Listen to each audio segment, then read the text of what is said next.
We're going to talk now to Kira Rudik, who's over in Ukraine, Voice Party leader, a friend of ours here on the show. Kira, very good morning to you. Hello, Mike, and thank you so much for having me. Not at all. Nice to see you. Volodymyr Zelensky on his way, I think, to London as we speak, hoping to have a meaningful meeting with Keir Starmer today. What has he said back home that he's hoping to achieve?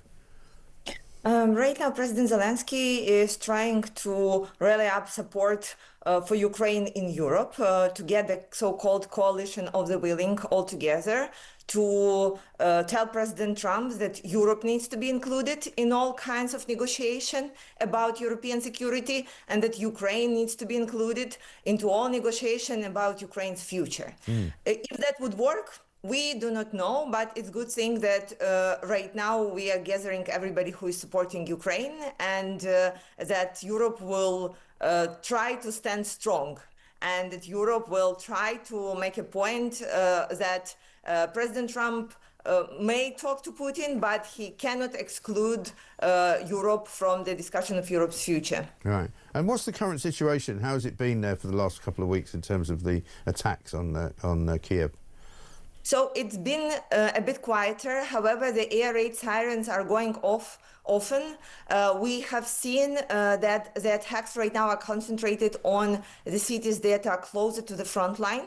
So perhaps Putin learned one thing after the last call with President Trump, not to launch the super-scale massive attack on Kiev right after you talk to American president, publicly humiliating him.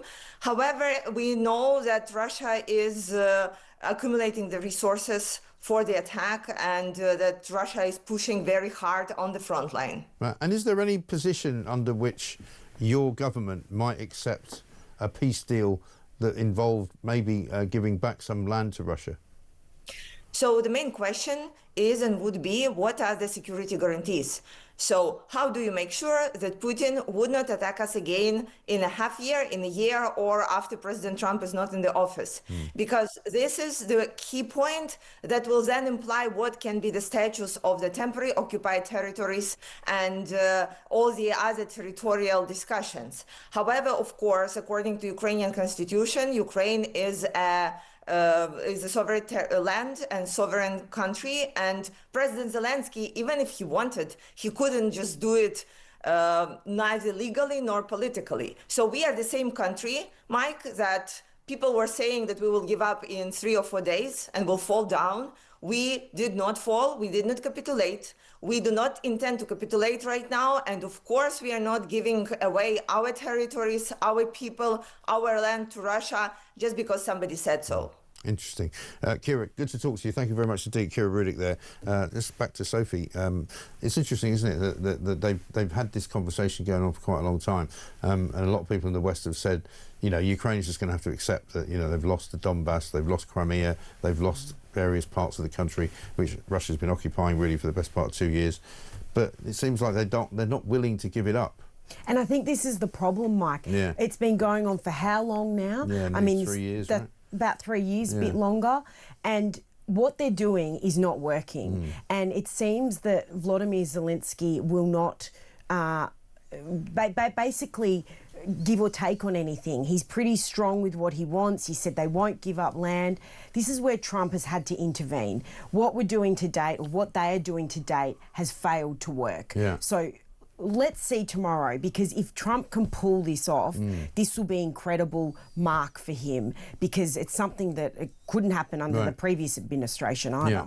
Well, he says, doesn't he, that if it wasn't for Biden being the president, the war would never have started anyway. But how about this, right? I got this from Ernie. He says, Mike, I don't think Putin will go anywhere near Alaska, stepping foot on American soil. He won't leave Russia. He's paranoid to get arrested, assassinated, or they won't let him back in. Wait for the excuse he makes.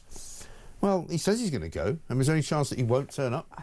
I think it would be unlikely, with all the world watching, that Putin's suddenly not going to roll up. Right. And what, he's just going to stand up the US president. And he's a showman, isn't he? He likes the idea that he can show up with his you know, his version of the beast, you know, and the whole, you know, cavalcade and the motorcade, and there he'll be sort of, you know, waving his willy around, basically going, I'm a bigger man than you are, Mr. Donald Trump. Absolutely. He wants the world to look at him.